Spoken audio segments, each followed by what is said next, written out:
Hi Freunde, was geht ab? Ich bin der Carbedox. Wer länger dabei ist, weiß sicher, dass ich die Serie habe, in der ich verlassene Minecraft-Server forsche. Heute schauen wir uns aber nicht mehrere Server an, sondern einen besonderen. Ich fand es zu schade, diesen Server in die Serie aufzunehmen, weil die Serie so schlecht, weil der Server sonst nicht genug gewürdigt werden würde. Willkommen in New Canada.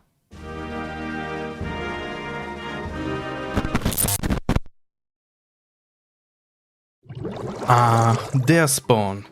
Passend dazu hat man sich den besten Namen für diese Stadt ausgesucht. Spawn Town. Das müssen schon wahre Genies gewesen sein, die auf diesen Namen gekommen sind. Oder vielleicht doch die Autoren von Family Guy. Ich bin bereits gelangweilt und verwirrt. Direkt am Spawn werden mir sofort Infos zum Discord und zur Weltkarte des Servers geliefert. Aber da werde ich erst später reinschauen. Zunächst konzentriere ich mich auf dieses wundervolle Dorf. Aha, denen haben wir es also zu verdanken, dass es den Server gibt. Die Götter dieser Welt. Wenn ich etwas aus Elden Ring gelernt habe, dann, dass ich sie besiegen muss, um selber der Gott dieser Welt zu werden. Also traut euch! Kommt zu mir als Normalerweise ist der Spawn der meisten Server ein Bereich, der nur Admins und Moderatoren bearbeiten können und auch nur zur Schau dient oder ein Tutorialgebiet darstellt. Aber tatsächlich gibt es hier ein paar Grundstücke im Marktviertel der Stadt, die von Spielern gebaut wurden. Keine Ahnung, was es mit dieser Mine auf sich hat, die einfach ins Nichts führt, oder warum hier eine öffentliche Schmiede ist, die man nicht benutzen kann. Weiter hinten habe ich eine Tanzfläche mit vielen Lichtern gefunden. Mann, hier würde ich richtig mit Freunden abfeiern, wenn ich jemals rausgehen würde, gerne tanzen würde oder Freunde hätte. Aber abgesehen davon sind im Marktviertel nur wenige erwähnenswerte Häuser, was nicht heißen soll, dass die anderen schlecht aussehen. Die meisten zumindest. Gebäude, die besonders herausstechen, waren zum Beispiel diese kleine Kirche und dieser kleine Einkaufsladen, der Elytras Raketen und Fische verkauft. Ah, das Triforce der gesunden Ernährung. Auf dem Monitor im Laden ist ein recht realistischer Desktop abgebildet. Er zeigt das Overlay von YouTube im Light Mode. Wahnsinniger Bass. Und das Kronjuwel dieses Viertels ist ein großes Hockeystadion. Das gehört nun einfach zu Kanada. Außerdem gefällt mir dieser kleine Hafen, der direkt in das Handelsviertel der Stadt führt. Er mag nicht besonders groß sein, aber ich finde ihn einfach mega gemütlich. Da wir gerade beim Hafen sind, geile Überleitung, beim abgesperrten Hafenviertel hat jemand Pixelart von Donkey Kong und Sandan gebaut. Das Viertel wurde wegen der Monorail gesperrt, die ich später nutzen werde. Auch wenn ich nicht so ganz den Zusammenhang verstehe, warum das hier geschlossen sein muss. Hinter diesem abgesperrten Bereich befindet sich ein Lagerfeuer und ein Strandgebiet mit Schirmen, die aus Betten gebaut wurden. Und eine Minibar ist auch da. Das alles in der Nähe dieses Hotels, was bestimmt ein tolles Hotel wäre, wenn es mich reinlassen würde. Es lässt wohl nur Leute rein, die reinen Herzens sind. Verdammt. Als letztes habe ich noch diese U-Bahn entdeckt. Ich bin ja kein U-Bahn-Profi oder so, aber ich dachte eigentlich, dass Züge nicht gegen eine Steinwand fahren sollten. Tja, man lernt jeden Tag was Neues. Diese Stadt war schon mal ein guter Einstieg in den Server. Zeit, dieses wunderschöne, sichere Gebiet zu verlassen. Gehen wir nun ins Kriegsgebiet über. Spielergebaute Städte. Purer Horror. Dank der Monorail kommt man in Rekordzeit an ein paar bestimmte Orte hin.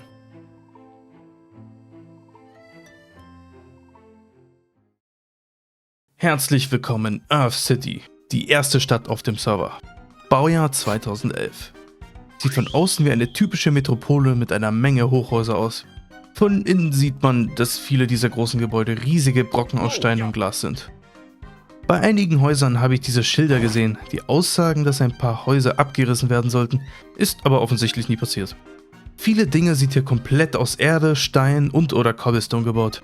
Scheint irgendwie das Thema der Gegend zu sein. Ich finde das an sich auch nicht schlimm, da meine ersten Häuser auch nicht besonders viel besser aussahen. Ein echtes Relikt aus der Vergangenheit sind diese Leitern, bei denen nur jeder zweite Block eine Leiter enthält. Da das in den älteren Versionen auch so funktioniert hat, hochzuklettern, hat die Hälfte des Holzes erspart. Die wahren Hotspots der Gegend waren diese Bank mit einem geheimen kleinen Raum für die Wertsachen der Mods und die ganzen Skinstapeln von verschiedenen Leuten. Sonst mochte ich diesen kleinen Kaffeeladen. Erinnert mich etwas an Animal Crossing New Leaf, wo man für jeden Bewohner der Stadt einen speziellen Kaffee zubereiten konnte. Ich hatte ganze Listen, um nicht zu vergessen, wie sie ihn mochten. Dieser riesige Weihnachtsbaum aus Stein war auch sehr schön. Zumindest mein epischer Sprung nach unten davon. Yeah! Und ein weiterer Gewinner ist in meinen Augen dieses kleine, aber gemütliche Observatorium. Es ist nicht super Spezielles und trotzdem liebe ich es irgendwie persönlich. Das sind eher die Details, die ich in der Landschaft sehen will.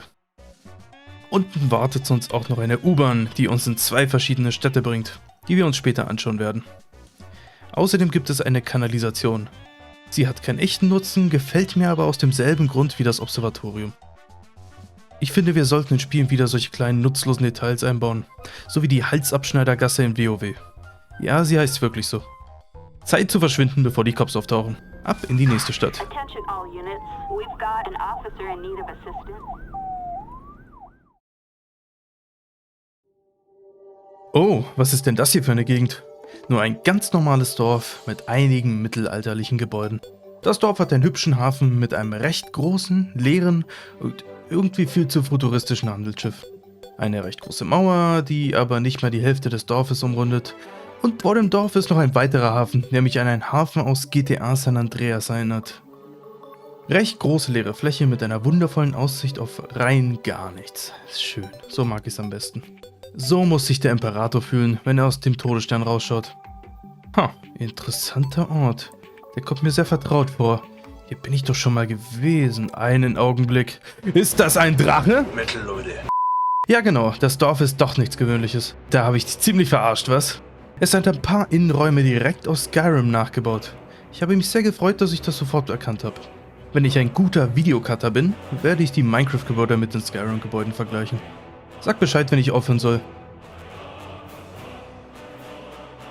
Das Abenteuer geht weiter. Drachenblut. Auf in die nächste Stadt. Fuß runter!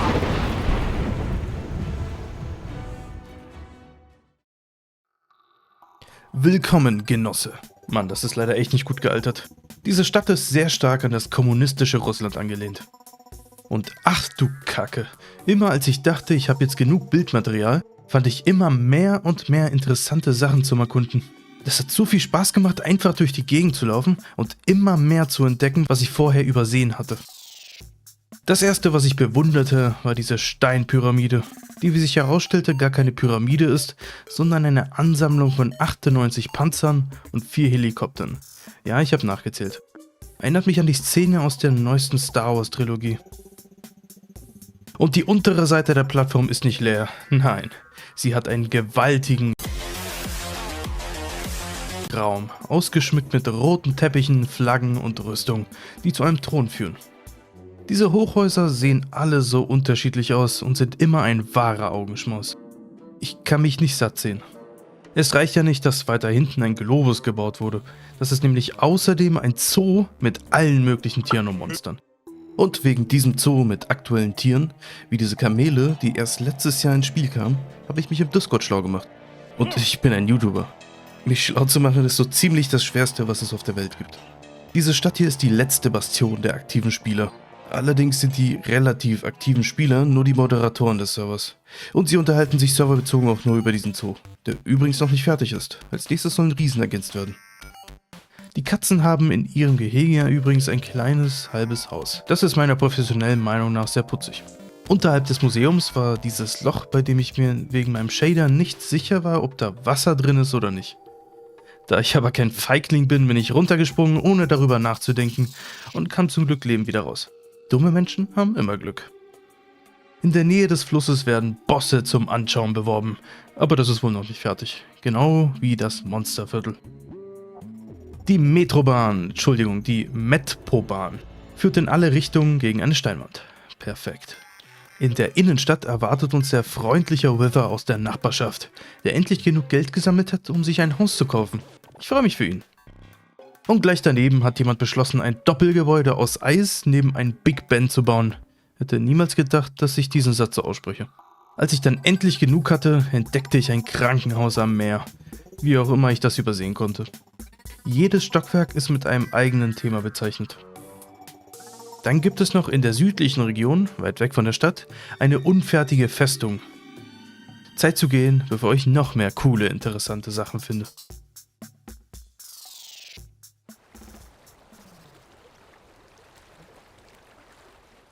Die Kaskade-Region hat wieder eine typische Metropole als Hauptstadt. Um sie zu betreten, müssen wir über diese majestätische Brücke laufen, die übrigens eine geheime Gleise unterhalb hat, für die Leute, die lieber die Bahn nehmen. Die Innenstadt besteht aus ein paar Hochhäusern, die sehr einheitlich aussehen und wenigstens ein bisschen was an Innenleben haben. Falls man hier in der Gegend ist und gerade verklagt wurde, wie es so oft passiert, kann man auch schnell rüber zum Gerichtssaal, der ist gleich um die Ecke. Der Gerichtssaal ist etwas seltsam gebaut, da es nur Plätze für Zuschauer, den Angeklagten und einen Richter gibt. Heißt dann wohl, dass der Angeklagte keinen Anwalt kriegt und sich selbst verteidigen muss. Außerdem ist die Stimme des Klägers immer der Staat. Dieses Konzept kann nur zur Korruption führen. Das bemerke ich als selber korrupte Person ziemlich schnell. Und das, was ich besonders über die Hauptstadt liebe, ist, dass der Richtersitz einen Hebel hat, mit dem er die angeklagte Person einfach in eine Schlucht fallen und sterben lassen kann. Hinter ein paar Vierteln der Stadt, dessen Namen ich mir nicht gemerkt habe, findet man das Konsulat. Sieht unfertig aus. Es ist relativ breit gebaut im Vergleich zu den anderen Gebäuden in der Stadt und hat ein paar verschiedene Räume. Die meisten sind jedoch leer, abgesehen von dieser Bibliothek und diesem Kartenraum. Auf der Karte fand ich etwas, was wie ein Schiff aussieht. Das werde ich mir später anschauen. Sie haben 3 Sitze für deren Anführer gebaut und in der Mitte der Sitze findet sich ein geheimer Fluchttunnel. Vermutlich für den Fall, dass die Bürger hinter die Korruption kommen und einen Putsch planen. Auch interessant fand ich dieses Theater, bei dem man nur die Gänge sieht, wenn man sich nah genug daran aufhält. Hätte ich vorhin nicht das Bild vom Schiff gesehen, hätte ich niemals den wirklich viel zu kleinen und versteckten Flughafen im Wald gefunden. Die Strecke endet einfach gegen eine Wand und etwas Wasser. Das wird bestimmt das Flugzeug sanft stoppen.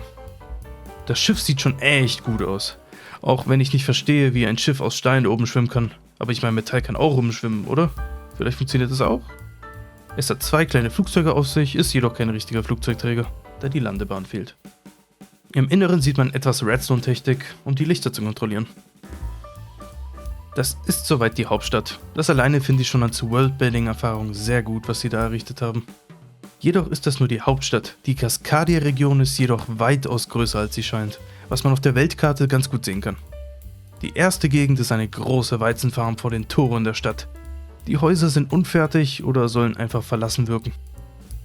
Nördlich der Hauptstadt, jenseits des Meeres, befinden sich ein paar Farmen für Holz, Pflanzen und ein Ort, in dem alle Einwohner der Region ihre Wertsachen einlagern und miteinander teilen können. Was kann da nur schiefgehen? Die zweite Unterstadt hat nichts wirklich Erwähnenswertes, ist aber mit dem Schienensystem verbunden.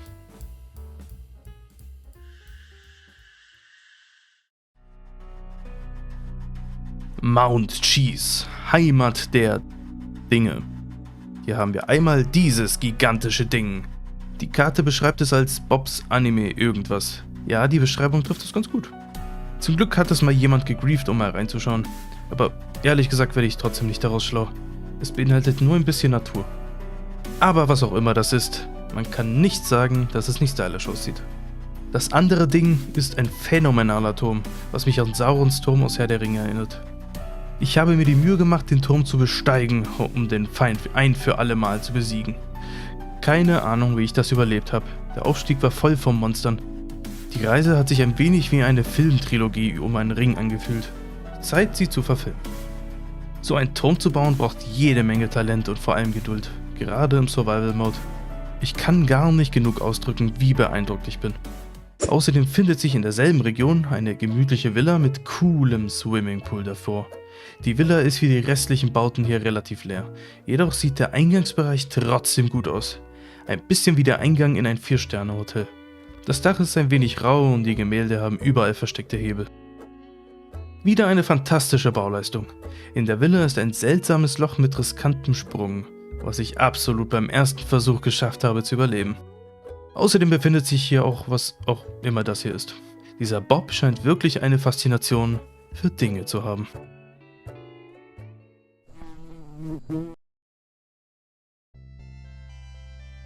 Zugegebenermaßen ist dieser Ort eine unfertige Villa ohne richtige Inhalte. Ein bisschen wie mein YouTube-Channel. Der Grund, warum ich das hier aber seinen eigenen Teil im Video gewidmet habe, ist, dass der Moderator, dem diese Villa gehört und dessen Name in Villenname steckt, genau dann online gekommen ist, als ich mich der Villa genähert habe. Die Wände der Villa bestehen hauptsächlich aus 3 Sandsteinarten und die Dächer aus rotem Beton. Die Wege durch die Villa sind sehr chaotisch und unübersichtlich. Außerdem ist, wie ich bereits erwähnt habe, die Villa unfertig und damit komplett leer. Nächste Folie. Danke. Nun kommen wir zur Konversation. Ich habe mich ein wenig mit Cyderspy unterhalten. Er ist seit mindestens 8 Jahren Teil des Teams. Er ist sich nicht ganz sicher, ob die Zahl doch höher ist, da er nicht so weit zählen kann. Ich kenne das, Bruder, ich kenne das. 8 Jahre sind eine beeindruckende Zeit für eine Moderatorposition auf einem Minecraft-Server. Er hat mir gesagt, dass ein Teil der Welt und der Hauptspawn tatsächlich dieselben sind, die sie in der Beta-Version von Minecraft genutzt haben. Also irgendeine Version ab der Beta 1.2. Dann tauchte noch ein weiterer Moderator auf und sie unterhielten sich über ein Zoo, in dem komische Sachen passieren. Dann kickte meine Kontaktangst und ich bin geflohen.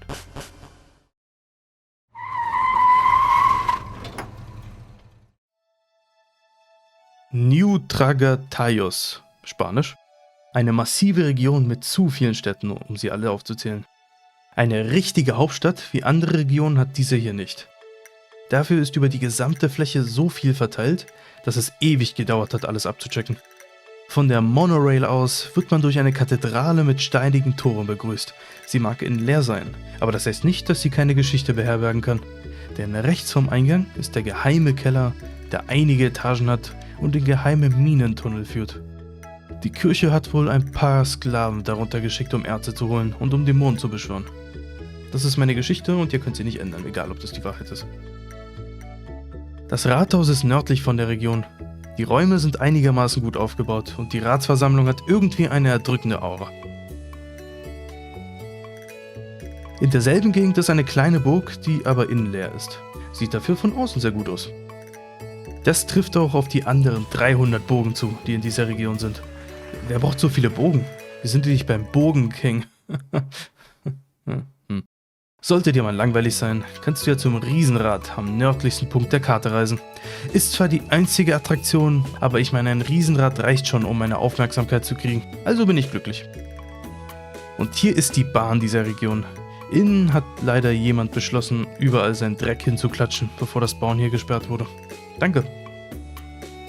Und hier eine der vielen Brücken. Das hier ist die längste der Gegend. Und unsere Tour hier endet bei einem Luftschiff. Schnappt meine Aufmerksamkeit jedes Mal genauso gut wie das Riesenrad.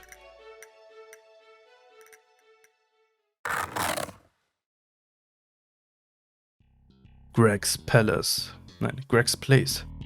Greg hat schon eine sehr hübsche Stadt. Sie hat einige große, breite Gebäude, von denen die meisten tatsächlich Inhalte haben. Angefangen mit dieser Farm. Mir ist Folgendes aufgefallen: Das Glowstone beleuchtet die Behausung und wird hinter Falltüren gesteckt, was sie recht gut tarnt. Ich kann aber dadurch vermuten, dass das Haus vor 2016 gebaut wurde, denn das ist das Jahr, an dem die Version 1.9 rauskam und damit auch das Feature, Falltüren ohne Unterstützungsblock zu platzieren, also ohne einen Block dahinter. Das ist wohl der Grund, warum hier keine sind. Und Ladies und Gentlemen, es freut mich zu sagen, dass ich endlich eine Farm gefunden habe, in der noch alle Tiere vorhanden sind. Ob sie glücklich sind, weiß ich nicht genau. Immerhin sind sie hier seit mehr als 8 Jahren gefangen. Länger als die Leute in meinem Keller. Über das Schienensystem komme ich zu einem spektakulären Bahnhof. Naja, zumindest von außen. Sieht aus wie ein modernes Luxushaus, das mal nicht komplett weiß ist und kein flaches Dach hat. Hinter der Rainbow Road finden wir dann noch ein kleines, unfertiges Parkhaus und mal genau das Gegenteil vom Bahnhof. Denn von außen ist das alles nur ein Holzkasten, doch von innen ist jedes Zimmer mit irgendwas gefüllt. Wie dieses Esszimmer und die verschiedenen Apartments. Je höher das Apartment ist, desto größer ist es. Das stellt bestimmt die Kritik an gegen Tja, keine Ahnung, ich will einfach sauer sein. Dann haben wir wieder ein Luxushaus, was von außen dezent aussieht, doch innen leer ist. Hat gigantische Fenster an den Wänden, die man nicht öffnen kann. Boah, hier will ich im Sommer nicht wohnen.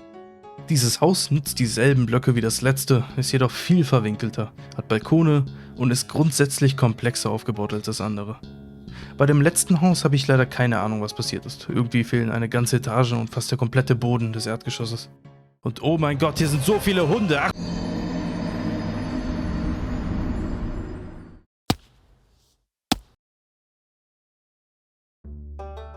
Eine der kleinen Nachbarstädte von Earth City heißt Can't Stand a Pineapple, was auf Deutsch so viel heißt wie kann keine Ananas ausstehen. Nun, bevor wir weitermachen, muss ich euch etwas Wichtiges mitteilen. Ich mag keine Ananas auf Pizza. Darum konnte ich mich auch sofort mit dieser Stadt identifizieren. Ich habe natürlich nichts gegen Leute, die Ananas auf Pizza mögen, auch wenn ich objektiv betrachtet finde, dass man mit der sofortigen Hinrichtung bestraft werden sollte, wenn man es macht. Welcher Affenarsch fängt eine Unterhaltung so an? Ich habe mich gerade hingesetzt. Okay, ich bin ein wenig vom eigentlichen Thema abgekommen. Zurück zum Minecraft-Dorf. Im Herz des Dorfes befinden sich ein paar simple Häuser, von denen ich leider die meisten nicht betreten kann, da ich hier die Türen aus irgendeinem Grund nicht öffnen kann. Sehr schade. Das macht aber nichts, da ich einfach wie im echten Leben durch die Fenster spannen kann. Hier ist aber soweit nichts Besonderes, alles gewöhnliche Einrichtung. Genug von der großen Enthüllung abgelenkt. Der Grund, warum dieses Dorf aufgelistet wird, ist nicht meine Sympathie gegenüber deren Einstellung zu Ananas, sondern diese Aussicht. Ein UFO mitten über einem Weizenfeld. Obwohl ich das auf der Weltkarte bereits gesehen hatte, hat mich das doch sehr geschockt, wie gut das aussieht. Der Großteil der Fläche hier wird außerdem von diesen ganzen anderen Farmen eingenommen. Riesige Weizenfelder sind einfach wunderschön. Es ist auch nicht nur eine Farm, sondern zwei, die durch Steinwege verbunden sind. Meine einzige Kritik ist, dass die Wege viel beleuchteter sein könnten und die Stadt belebter wirken könnte. Aber das geht schwer, weil hier alles verlassen ist. Und jetzt, verehrtes Publikum, kommen wir noch zu den Dörfern, die sich leider nicht für eine eigene Kategorie qualifizieren konnten. Skexland, eine kleine Region mit nur einem Einwohner, hat ein paar Häuser über die Region verteilt. Im Untergrund und unter Wasser ist eine unfertige Bahn. Das Ende der Bahn führt zu einer Festung aus Stein mit einem Brunnen ohne Wasser. Yeah! Weiter weg gibt es noch einen Kran. Ach, Moment, das ist doch kein Kran. Danke, Schild. Außerdem gibt es hier ein großes, unfertiges Loch. Ich werde dieses Loch als meinen neuen Gott anbeten. Gunder, eine kleine Ansammlung von 4 kleinen Gebäuden. 2 davon sind einigermaßen große Luxushäuser, die ich mir leider nicht von innen anschauen konnte. In die Kirche konnte ich gelangen, da aus irgendeinem Grund ein Loch recht gut versteckt auf dem Dach vorhanden war. Sie scheint christlich zu sein, doch am Altar steht, dass der Teufel mit dir sei. Also keine Ahnung, was die jetzt wollen. Cowlsville. Sehr kleines Dorf, in dem hauptsächlich dieses Luftschiff, das ich nicht betreten kann, und diese Untergrundfestungen interessant sind. Hauptsächlich, weil hier ein unsichtbares Schild rumlag. Könnte einfach nur ein visueller Bug gewesen sein. KFC Cider City Revised. Boah, was für ein Zungenbrecher. Leider eine etwas kaputte Stadt. Sie ist hauptsächlich auf der Liste wegen dieser angefangenen Festung und diesem super hohen Haus für nur dieses eine Pferd. Die Villa ist wohl auch erwähnenswert, aber ich konnte leider nicht rein. Gold Moon. Ein recht normales Dorf in einer Bergregion, hat ein paar Häuser, 2 Boote und eine früher versteckte Untergrundbasis. Ist nur in dieser Liste, da ich das Aussehen der beiden Häuser cool fand.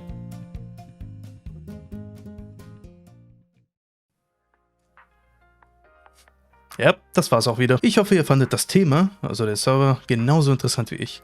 Wenn nicht, dann ist mir das auch egal. Danke fürs Zuschauen und ich hoffe, wir können uns in der nächsten Folge wiedersehen. Bis dahin, haut rein, Freunde. Euer Carbedox.